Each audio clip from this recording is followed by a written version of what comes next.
Right, it's me Rizz, doing another reaction on the channel again, and I sort of have a love and hate relationship when doing these reaction videos by Oversimplified. Usually they get claimed and ads are run on the videos, and that's not me who's doing that, that's just the claimant. But at this point I've just lived with it, it just feels like a slap on the wrist.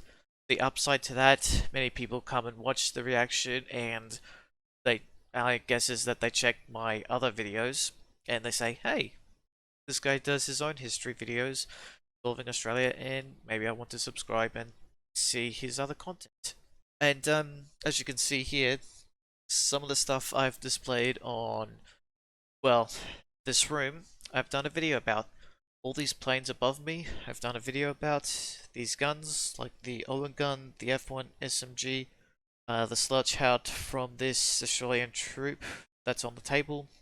I haven't yet to do a Ned Kelly video, but this Centurion tank, which is the atomic tank I've done in my last history video, which is Operation Totem.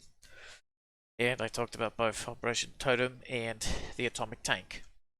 So if you're curious about that, check that video out. What am I reacting to? Anyway, sorry. I just got someone notified me, someone commented to do the reaction to the Napoleonic Wars by Oversimplified in my last video. So thank you for that notification, because I'm just seeing it now. He's already, Oversimplified has already uploaded it about a couple hours ago. Like 5-6 hours ago, but the videos won't get uploaded until perhaps tomorrow, because I've been getting shoddy internet during the day, mostly because I've finally modded New Vegas and downloading Halo again, because they're fixing the original graphics in Halo Master Chief Collection on PC and the other games. Anyway, enough with that rambling. On to the reaction. And yeah, let's get to it. Okay, Mrs. Bonaparte, this is it. One last push, and we're done. Congratulations, it's a general. Oh, and here comes the rest of the army now. Did you just say the rest of the army?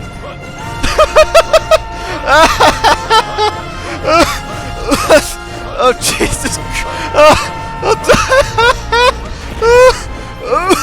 Jesus!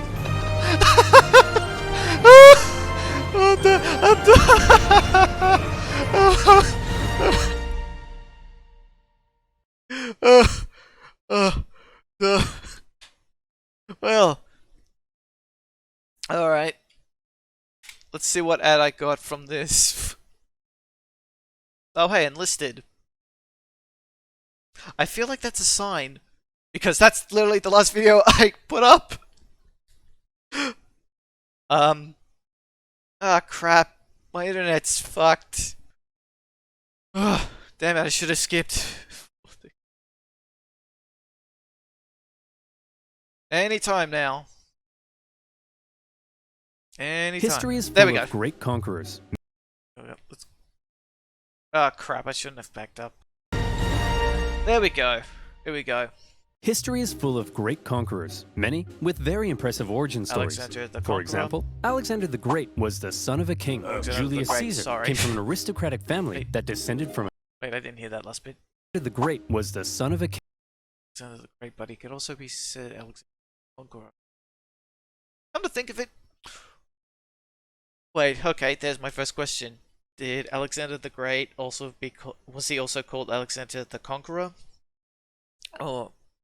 King Julius Caesar came from an aristocratic family that descended from a goddess. Great conquerors don't usually come from relatively insignificant families living on impoverished islands. But as it just so happens, that is where our story begins. In the early 18th century, the island of Corsica was a part of the Republic of Genoa, until one day Corsica said, hey, we're declaring independence, and it's probably not worth your time to try and stop us. So Genoa said, you're right, it isn't worth their time. Wait, hey France, you want to buy this island? And France said, sure thing. And thus, Corsica became France, just in time for Napoleon to be born French. Many Corsicans didn't appreciate their new conquerors, however, and from an early age, Napoleon developed some fairly anti-French sentiments. Napoleon's dad, however, quickly embraced his new French overlords, which created some tension between dad and son. Ooh, look at me. I'm dad. I wear powdered wigs and silver-buckled shoes, and I'm a traitor to the Corsican people. Go to your room, Napoleon. No, you go to your room, dad.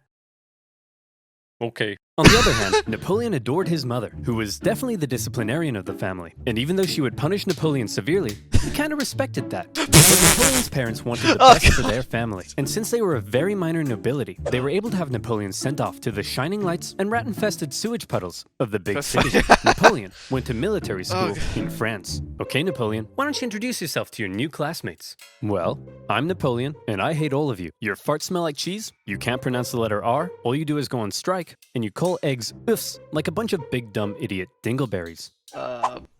Okay. Thanks, Napoleon. Sorry, that's... Okay, I swear, there's an anime that has had a similar intro like that. I don't know. Sorry, I'm still laughing from that intro. Oh, God. Okay. So is this... okay, what school did Napoleon get into? Is this like a... it's not a school, is it? Like a... Alright, next question. What... at this age, what school did Napoleon get into? What was it? Like a noble school? A general school? I don't know about this, so, you know, that's my thoughts and reaction. It's your chance to... there's that French king again. Anyway.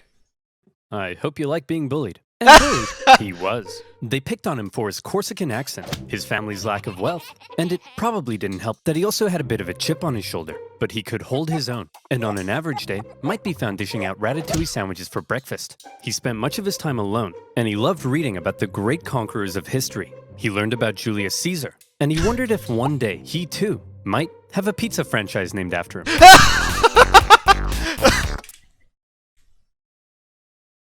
Sorry.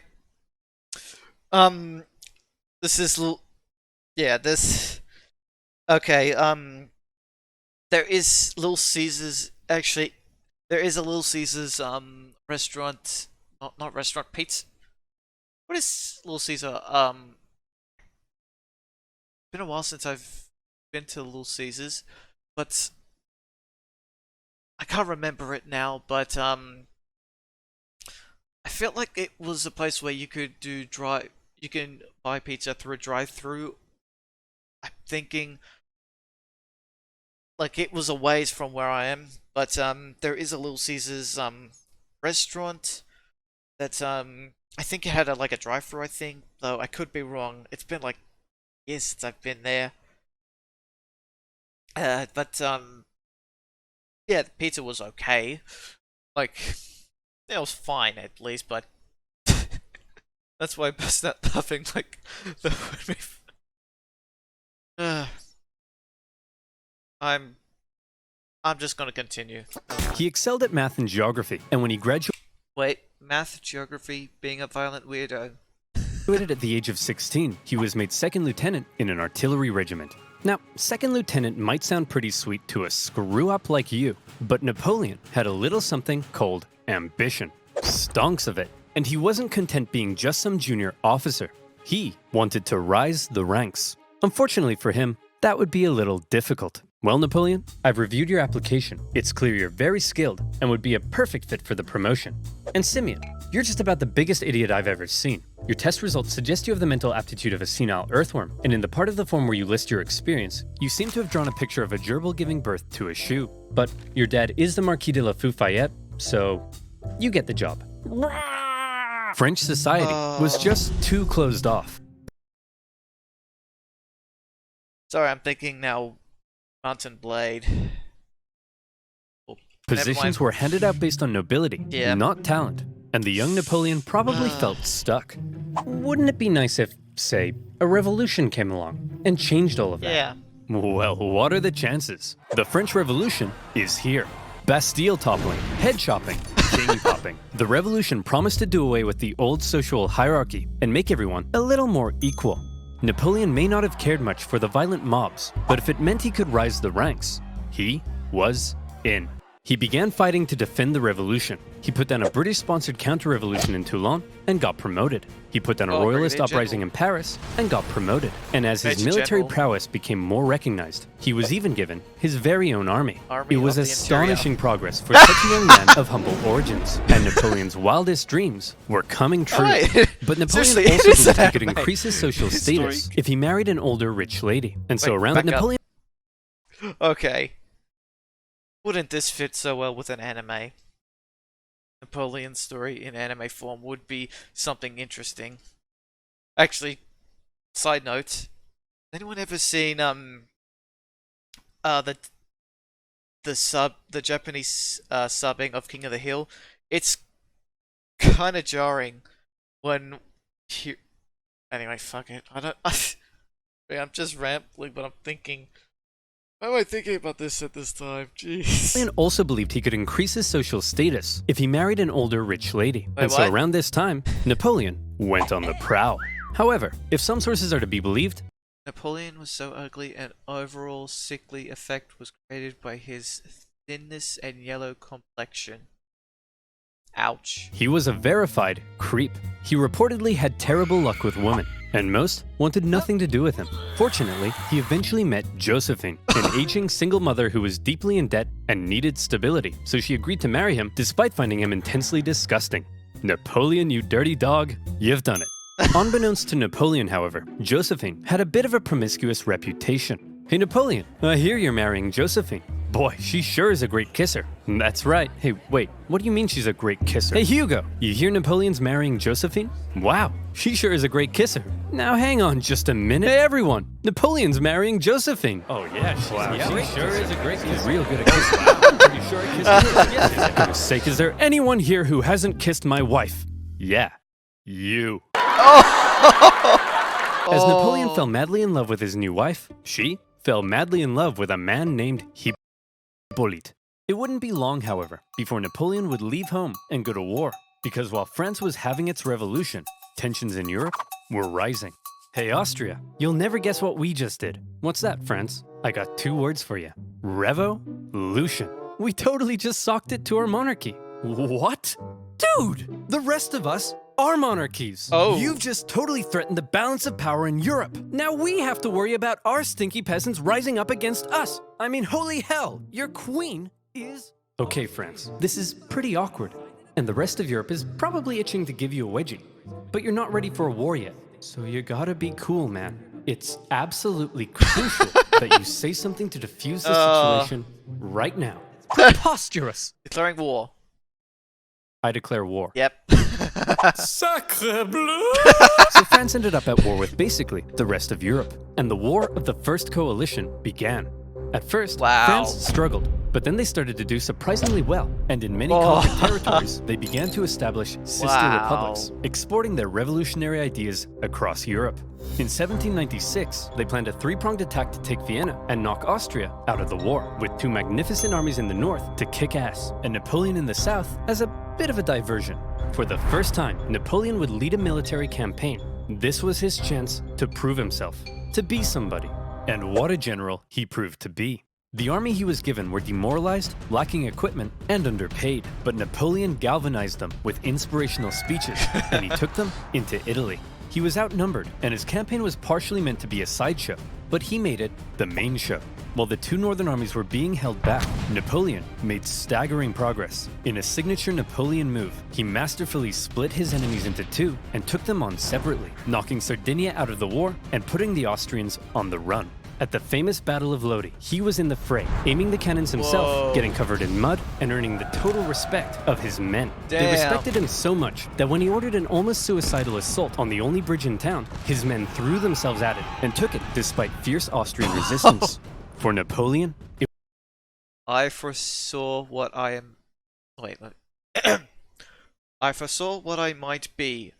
Already I felt the earth flee from beneath me, as if I were being carried into the sky. Wow. It was all he needed to confirm that he was the greatest human who had ever existed. Wow, Napoleon, you're pretty great at this military stuff. Just be careful your head doesn't get too big. What did you just say? And as Napoleon swept through northern Italy, the Italians cheered his arrival. Yes, I'm here to liberate you from your cruel Austrian oppressors. Wait for it. And replaced them with French ones. Napoleon plundered as he went, sending riches back to France to help its economy, but also paying his men the first real money they'd seen in years. The Pope had been supporting the Important lesson. Always pay your men and your mercenaries. Austrians, so Napoleon briefly went to go give him a slap, and as he began to approach What? Back. the Pope had been supporting the Austrians, Wait, what? so Napoleon briefly went to go give him a slap, and as he Oh, right. Right, I think there was a certain event where Napoleon said something to the Pope, and I think he also did he slap him exactly? I can't remember, but there was this bit of exchange that Napoleon, that it pretty much said that Christians have been fighting each other for years. What makes you think that you can... I can't remember now. Fuck. There was this weird exchange that pretty much Christians were fighting each other for years, for, like, what is this, for hundreds of years. What makes them think that Napoleon could destroy them? Damn it, I can't remember this stuff on the top of my head. See, that's the thing with people with history. We can't remember things on the top of our heads. began to approach Vienna, the exhausted Austrians were forced to make peace, with Napoleon overseeing negotiations himself. Jeez. He had just single-handedly knocked Austria out of the war. And by the way, he was only 28, so maybe it's about time you moved out of your dad's attic. In the Italian territories he had conquered, Napoleon established new French sister republics, even writing constitutions and organizing governments himself, not something a general generally does. When he got back to France, he was hailed as a hero, and the extremely unpopular government were concerned he might get some power-hungry ideas, so they agreed he should go far away from France to Egypt, where he could maybe undermine British access to India. Napoleon was eager to win more glory, so he brought with him a team of scholars, and he was like, whoa, it's a freaky man-cat. Whoa, it's a big stick. Whoa, it's an ugly horse. Whoa, it's a stumpy little manlet. Hey, I'm actually average height for the time. But then British Admiral Nelson came down and wrecked his fleet, and an Anglo-Ottoman force defeated him at Acre. So Okay. It's kind of... Here's what I think, and if it wasn't for Napoleon bringing back all that knowledge of, all that culture and knowledge from Egypt and sharing it around to Europe, there wouldn't be a huge interest in Egyptian culture that we see today. Because I remember there was this old illustration in 15th century about what the pharaoh looked like, and the depiction of it wasn't what we would expect now, but it was more of like someone with a crown, like, you know, like like some Byzantine ruler or something akin to that. But it's kind of weird that the story of Moses freeing the slaves was told in Europe, that the illustrations were very far off on what the Egyptians looked like. Napoleon abandoned his men and went back to France. Oh! His campaign in Egypt. Sorry, that's the... Seriously, I'm now thinking Mountain Blade. Okay, order your troops to attack while you leave your army to fend for itself. Egypt hadn't gone quite as planned. But one thing you should know about Napoleon was that he was a skilled propagandist. He published his own newspapers that Napoleon makes Egypt cry for its mummy. What sometimes exaggerated his achievements, and even commissioned paintings that generally made him look cool. So when he returned to Paris, he was yet again hailed as a hero, and he began to get some power-hungry ideas. First, however, he had a bit of a problem to deal with. See, he had learned something shocking about his dear wife. Really, Josephine? This guy? I'm just as tall as him. I'm sorry, I swear. Now that you're becoming famous, I'll never do it again. Make sure you don't. I've never stooped so low as to cheat on you. Now, if you'll excuse me, I'll be in this room consulting my generals for the next 30 minutes. by consulting, I mean boinking. By my generals, I mean this woman. And by 30 minutes, I mean 2 seconds. What? Seriously? Seriously? Enlisted is the free brand new online World War II shooter. Command a squad of soldiers and participate. Having dealt with his wife, Napoleon. Wait, so Minutes? I mean 2 seconds. was that actually true? Now, I understand the true story that he was cheating, but did it actually mean that he only lasted 2 seconds? Oh, where are my priorities in this? Anyway. Having dealt with his wife, Napoleon was then approached by a very influential politician who said he had an idea. He wanted to stage a coup against the deeply unpopular government and needed the extremely popular Napoleon's help. And Napoleon thought that was just the darn tootinest idea. The plan was to trap the government and convince them to voluntarily give up their power. And here's how they did it. Hey guys, oh my gosh, quick! There's a dangerous Jacobin plot to overthrow you, which we definitely aren't just making up. Better get inside this cage so we can protect you. Okay. Wow. Gentlemen, we got him. Wow. In this case, the cage was an isolated palace outside of Paris, with no one around but Napoleon and his army. Oh. With the government inside, Napoleon then entered, and a pretty chaotic event ensued, during which the government didn't seem entirely sure what was going on, Napoleon's men didn't seem entirely sure what was going on, and Napoleon himself didn't seem entirely sure what was going on. What? But thankfully, Napoleon's brother Lucien, president of the lower house, managed to regain control, and the remaining councilmen were intimidated into creating a new constitution. And thus, a new government was formed, this time with 3 consuls in charge. But after Napoleon did some rewriting, in the end, there was really only one man in charge, the first consul, him. And over the next few years, he worked to consolidate even more power, and essentially became a dictator in total control of France. And by the way, he was only 30, so maybe it's about time you washed your disgusting bedsheets. France was now ruled by possibly the greatest military leader of the time. Okay. Possibly the greatest? Or definitely? Well, now was his chance to prove it. See, back when Napoleon was still in Egypt, being Indiana Jones. Back home, France was in France, being France. They had conquered even more territory, and they were like, hey Piedmont, you get revolutionary ideals. Hey Switzerland, you get revolutionary ideals. And Rome, you get revolutionary ideals. Everybody gets revolutionary oh, hey guys. Sorry for that transition. Something I had to do, and I'm just backing it up a little bit, so let's continue. They had conquered even more territory, and they were like, hey Piedmont, you get revolutionary ideals. Hey Switzerland, you get revolutionary ideals. And Rome, you get revolutionary ideals. Any other Everybody Europes? gets revolutionary oh, hey guys. Nice sledgehammers. And Naples. Very cool nail gun. You guys here to get some revolutionary ideas?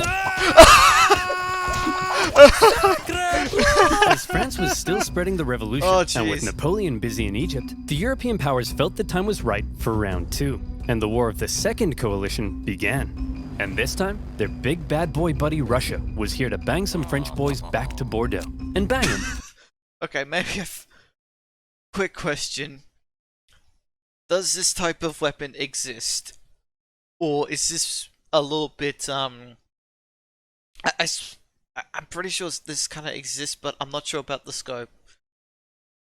I know it wasn't out during this time, but does this actually exist now?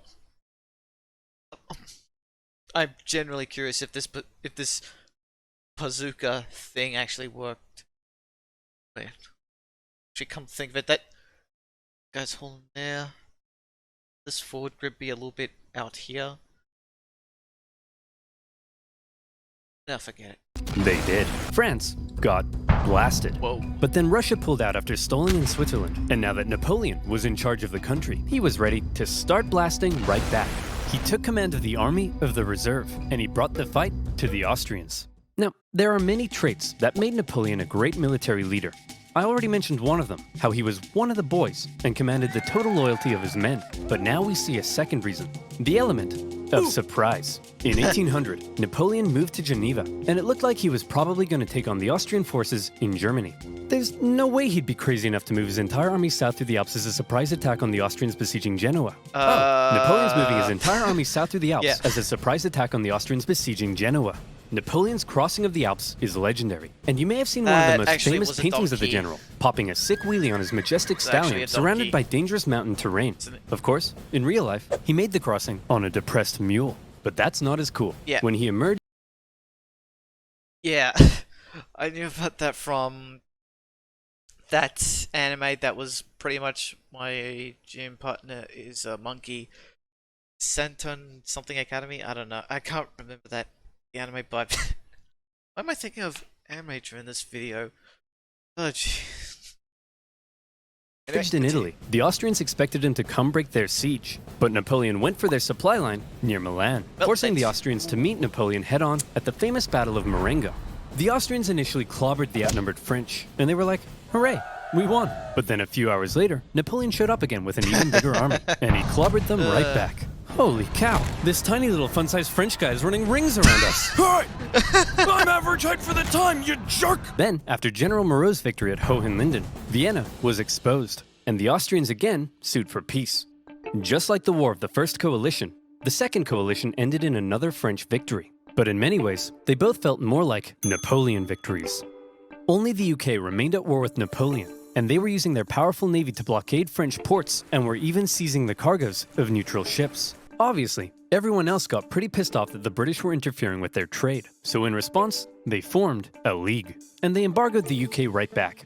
Neutral countries protecting their own interests? That's offensive. So Britain went to Copenhagen and blew a bunch of Wait, stuff up, where have I heard and the that league before? disbanded. But because the UK's economy was pretty bust, they decided to sign a treaty with France in 1802. For the first time in a long time, Europe was at peace. Congratulations, Sire. You've achieved peace. Yes, Pierre, but not for long. I still don't trust those dirty Brits. Did you hear they've been calling me the Bony Man? What does that even mean? Keep an eye on them, would you? I can't, Sire. Why not?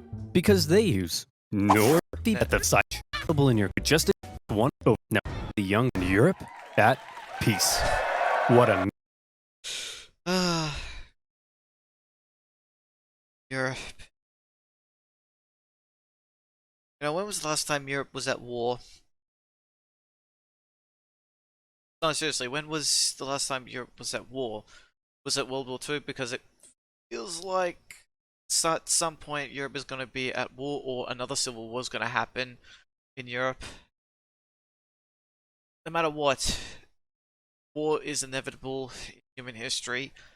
The only best thing we can do is mitigate it. And that's the best thing for any war in history. Best thing you can only do is mitigate the war, but mitigate any war, but I feel like there's gonna be like one giant war. I mean, there's already an economic war or trade war in the oceanic region, and also between two superpowers, you know, the ones. And you're wondering, what's gonna happen? Shit's good.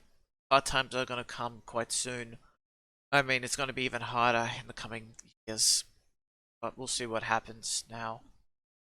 Also, just notice there's this big black line, and yet there's a smaller line. I guess it's that this bit, then it just came together like that. Anyway, meteoric rise it had been for the young Corsican. He had just taken charge of a nation that appeared to be losing a war and turned it all around, securing French nail gains gun. in Europe. But there was now a big question. You see, throughout the chaotic French Revolution, French governments had struggled to keep the economy afloat. They often didn't have a whole lot of support, and they frequently came and went. Would Napoleon finally be the man who could stick around? Military victories were one thing, but could the general also govern? yes. Spoiler alert.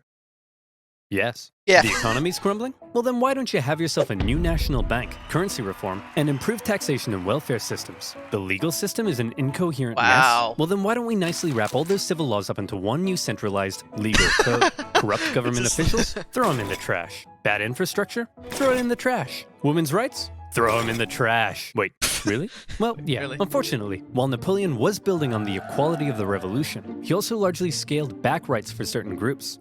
This is still the 1800s. I'm guessing this is still like early 1800s. And, you know, cultures are always, history all this shit, it's always a work in progress, no matter how people say it. Because we're not a utopian people, we try and strive for it, but eventually if you keep striving for a utopia, you end up with a dystopia. That's why I think, at the very least, we try to be a bunch of fair people. I think, either fairness, justice, and whatever country's name is. And like with America, they had that saying like, truth, justice, and the American way. Or was that from a quote from Superman? Is that an actual... I think that's from like a Superman... Or that's Superman, one of Superman's catchphrases. It's a good catchphrase, or I'd say. But let's keep going. And husbands had full legal control over their wives. But come on, ladies. Maybe let men have a slice of the pie for once, okay? Napoleon further reformed education, ensuring a system based on individual ability, meaning now Simeon had to compete with everyone else. And Napoleon could get the cream of the crop to help him run the Republic. But he wasn't just building on the ideas of the revolution. The revolution had led to a lot of chaos, and Napoleon needed stability. So he rolled back a couple things, most notably with religion. The revolution had pretty much kicked the Catholic Church to the curb, but Napoleon understood that since many French citizens still considered themselves Catholic, that could be a problem. So he came to an agreement with the Pope and brought back the Church, only this time with some pretty hefty power limitations. He also ensured freedom for other religions, and is often noted for his positive treatment of Jewish people at a time of widespread anti-Semitism. But while all of this may make Napoleon sound like a pretty stand-up dude, it's good to note that he believed in religious freedom because he thought it was a powerful tool to keep the poor from eating the rich. Or something.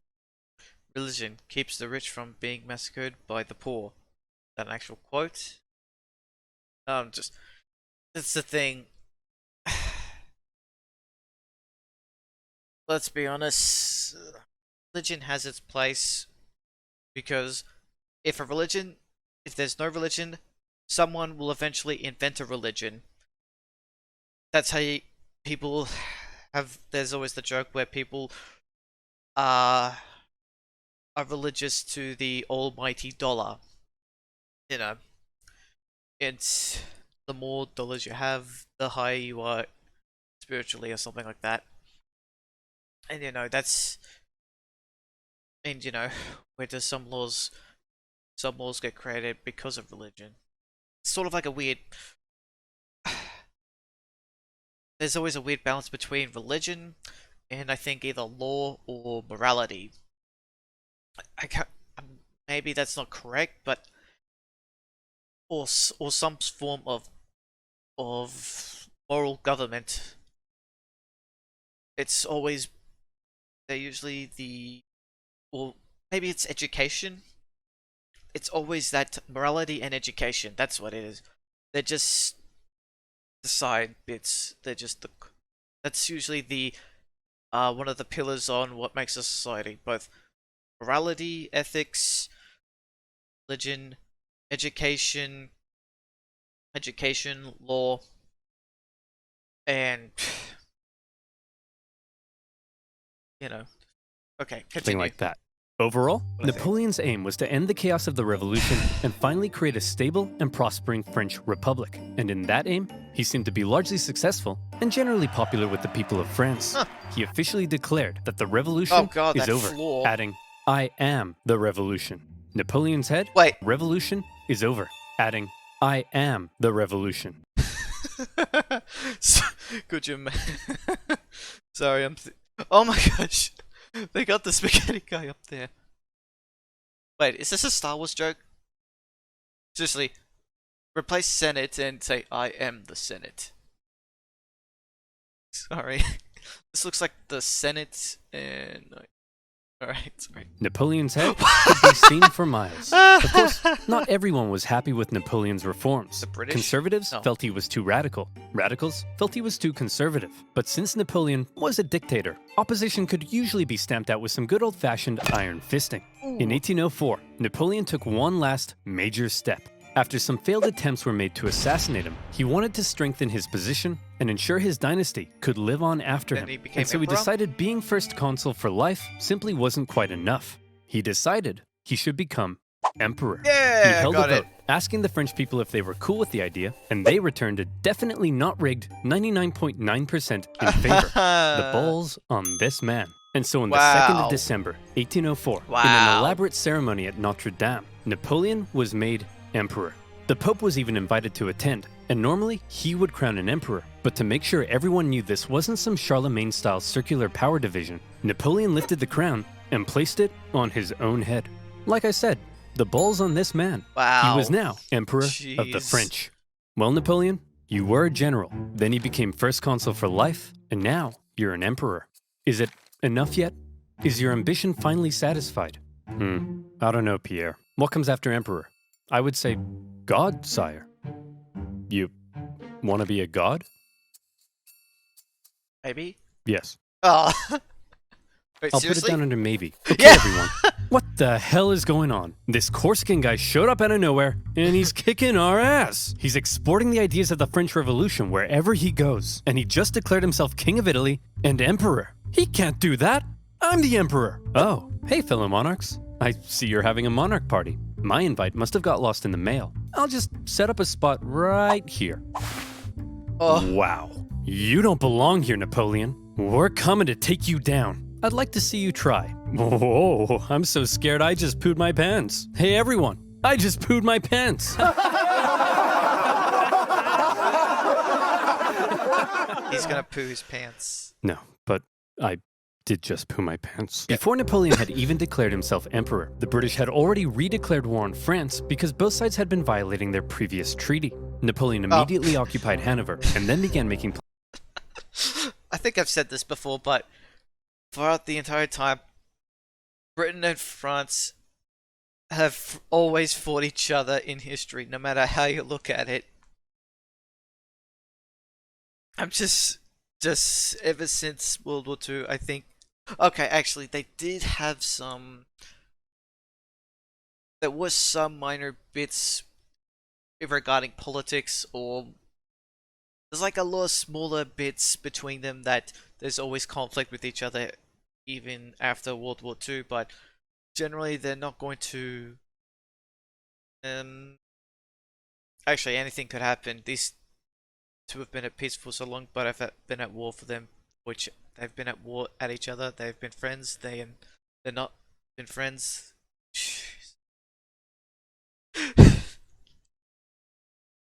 Britain and France's relationship is so complicated. This is like the long. Their fucking relationship is such a fucking long and complicated history, and eventually they just fight each other because reasons. Good reasons, mind you. But then there's reasons that they don't have reasons for, but plans for a great British invasion, partially paid for by selling a huge chunk of land to the United States. Napoleon gathered his army along the English Channel, but here was the problem. While What? Napoleon's powerful army would almost certainly obliterate the British on land, there was very little chance he'd actually make it across the Channel, because Britannia ruled the waves. This power dynamic would keep the two traditional enemies from engaging in much Yeah. real direct combat throughout the Napoleonic. that's the thing. That's the weirdest thing. It's kind of weird. At that stage, Britain had the strongest navy, and France. Well, I'm just gonna say one had the strongest army, one had the strongest navy, and they were forever always fighting. It's kind of amazing at that point. I mean, I would guess that France had the biggest army because they were taking all of Europe. They were at war with all the Europeans, and they somehow won. But they can't fight them at sea, or all the time, or at least the UK. It's kind of impressive. The balls was able to win against Freaking, or most of Europe. Anyway. Wars. However, the British had something else up their sleeve. Copious amounts of money. They were willing to throw cash at anyone who would go to war against Napoleon, and there were plenty of takers. Austria, Russia, Naples, and Sweden, hoping to put Napoleon's France back in its place, formed a third coalition against France. Wait. Wait, hold on. What's Spain? Wait, hold on. I'm confused. I think I missed something. How did France and Spain get together? Like, how did they become allies? Must have forgot about. Oh right, wait, never mind. I just remember. But then there's. I think this is Portugal. That's Portugal. Okay. The coalition forces probably thought that this time they stood a chance. They weren't prepared for the total humiliation they were about to suffer. The War of the Third Coalition was Napoleon at his best. We've already learned two ways in which Napoleon was a great military commander, but here comes one of the biggest reasons. Speed. He had reorganized his army into corps, which were themselves, basically, small armies. Each had their own infantry, cavalry, and artillery, and as a result, was able to act more independently. They spread out through the countryside, and by living off the land, rather than relying on heavy supply chains, they were able to move extremely quickly. Napoleon would traverse massive distances, outmaneuver his enemies, isolate them, and then move in for the kill, before they even knew what was going on. Lightning warfare leading to total destruction. Develop system to the action of the land. Wow. And then these tactics will be Would you like to see him do it? Here we go. Part of the coalition's plan was for the Russians to meet up with the Austrians and take on Napoleon together. Combined, they could turn the tide against him, so Napoleon needed to stop them from ever meeting. But he's all the way over in Boulogne. No problem. In a matter of weeks, Napoleon marched 200,000 men, in secret, encircling Austrian General Mack and capturing his entire army. A devastating blow. Napoleon later remarked, "I have destroyed the Austrian army by simply marching." Next, he turned to face the approaching Russians. Okay, it looks like the French are coming for us, but check this out. I've got an amazing idea. When they approach, we run away. Sir? You're a genius. The Russians began to retreat with Napoleon giving chase, and since his tactics relied on quick victories, this could be a problem, especially because the longer the war went on, the more likely it looked other countries may join the coalition against him. But Napoleon knew the Russian Tsar, Alexander I, was young and seeking glory, so he came up with an idea to lure him in. He sent him a message. What does it say? It says, "Hello, I'm just a little baby boy, and I'm very scared." Are you talking like that, or is he? He is, sir. Why is he doing that? I don't know, but it's very cute, helpless, and vulnerable. A little baby boy, eh? Very scared, eh? Cute, eh? Boris, get my crossbow. We're going hunting. The Allied forces turned to face Napoleon, who they now believed was in a vulnerable position. He was set up at Austerlitz, and to make it look like he was retreating, he had even evacuated the high ground. A thick fog set in, obscuring Napoleon's center, as the Allies took the bait and set up on the heights. From there, they spotted Napoleon's very weak-looking right flank, and they descended the heights to go get it. Little did they know, it was exactly what Napoleon was hoping they'd do. The next thing they knew, a large French force was emerging from the fog, launching a huge central assault up the hill. They swung around, crushing the Allies, and as men attempted to flee across the frozen lakes, Napoleon ordered his artillery to fire on the ice, causing an unknown number to drown. But he told me he was just a little baby boy. What happened? He tricked you, sir. You mean I was the little baby boy all along? It was Napoleon's masterpiece, and Austria were once again forced to make peace with France. Then, with the French conquest of Naples in 1806, the War of the Third Coalition ended as yet another Napoleon victory. This was the third time Napoleon had to give Austrian Emperor Francis a good spanking. And so, with the peace treaty in 1805, Napoleon was determined to punish him. He was forced to give up territory, hand over significant compensation, and promised never to fight Napoleon again. For now, Russia, Sweden, and the UK remained at war with France, but none were able to offer much of a threat. And so, Napoleon got to work strengthening his grip over Europe. He gave out rule of captured territories to his family and friends, and most notably, he established a new confederation in Germany, with himself as its protector. Seeing his influence in Germany being wiped away, Emperor Francis acknowledged reality and officially dissolved the Holy Roman Empire, an entity that had existed for over 1,000 years. Oh yeah. But it wasn't all good news for Napoleon. Yep, the Holy Roman Empire was already in decline and nothing much could have been done. Basically, it was more of a formality, if I remember. Like, eventually it would have gone regardless, but its whole image and the concept of it, or its formality of it, could have kind of still hang on for maybe a few more years or a few decades, depending on the situation, but eventually it would have been dissolved.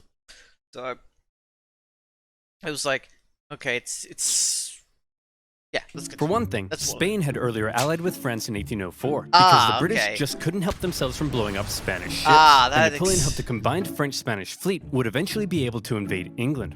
Unfortunately, he received word that British Admiral Nelson had engaged his fleet at Trafalgar. Normally, naval battles looked like this, but in this case, Nelson did this. Was it because he was an idiot? No, it's because he was a genius. He successfully punched through the Franco-Spanish line. Yep.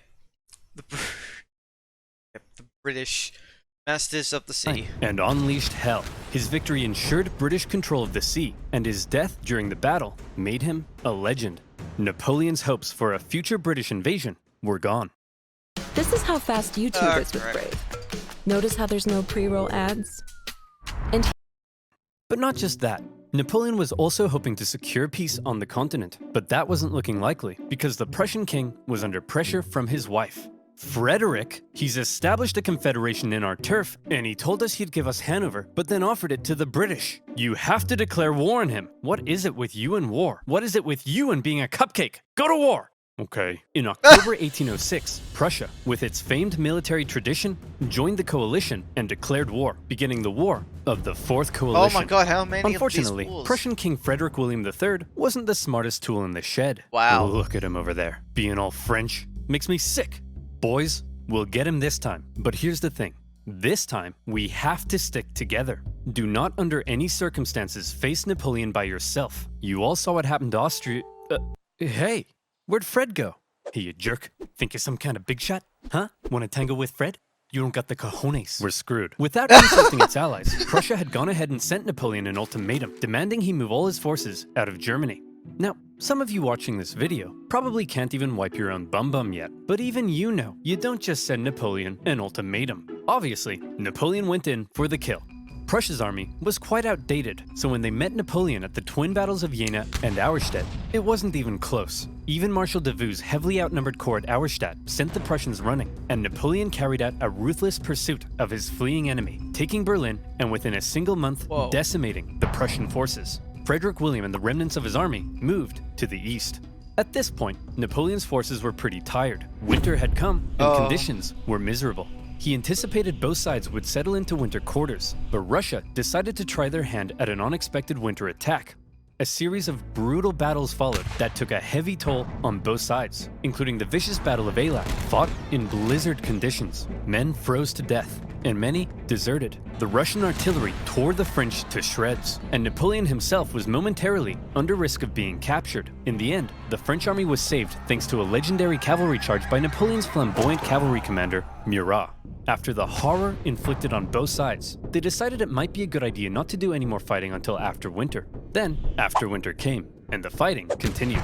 The Russians were pushed back to Friedland, where Russian General Bennigsen made a bit of a blunder by positioning himself with the Aller River to his back. The French artillery were able to pin the Russians between the river and their concentrated gunfire, a major element in Napoleon's fighting style, and many Russians drowned as they tried to escape. War of the Fourth Coalition. Jeez. Victory, Napoleon. Okay, so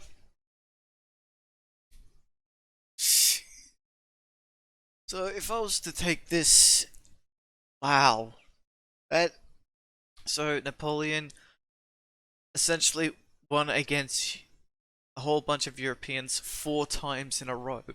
So it's like in Warband, every nation, all the factions went to war with you, but you won each war, or you gained territory over 4 times, and they had to sue for peace. Jeez. Man, no wonder this Napoleon was... Afterwards, when Napoleon was defeated, they belittled his image throughout the years, because this guy... Like, this guy... Say what you want, he's military genius, or how he was able to just win battle after battle, winning the entire land, winning a lot in terms of land. It's quite impressive. Jeez. That's something, not something that you would want your colonies to research, especially in primary school. I mean, heck. Anyway, my guess is, I get the feeling that in French, in primary or high school in France, they talk about Napoleon. Actually, come to think of it, is this last question, and this is anyone in UK or in Europe in general. Did you ever study Napoleon in regarding to his battles, his military campaign, or part of the French Revolution? Because I think I've already state this, that we knew in Australia, we knew he existed. Napoleon was there. He did a lot of battles, and then eventually he lost, and that's it. But I didn't expect him that he won 4 freaking wars and winning like a champion. Jeez. Which then afterwards, second part is gonna be his downfall. So yeah, that's it for part 1. Part 2 will be coming very shortly, or depending on how my internet connection is. So thank you for watching to the video. I can subscribe to smile to my face, and that's all I got to say, and I'll see you for part 2.